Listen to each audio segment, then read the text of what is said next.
Стефан, ти си еден од поискусните во ростерот на Еврофран Перистер 2, беше репрезентативец, играше на големи надпреварувања и знаеш што значи да се игра против поквалитетни тимови, какви што веројатно ќе има во разигрувањето.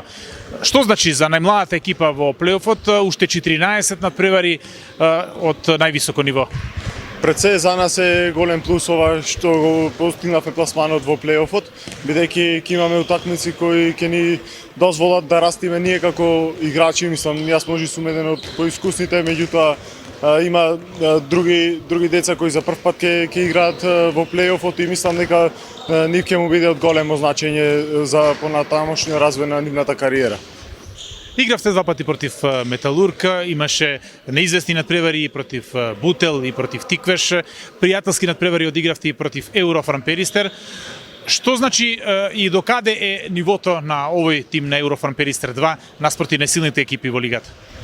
Мислам дека овој тим има капацитет за да се надпреварува со тие екипи.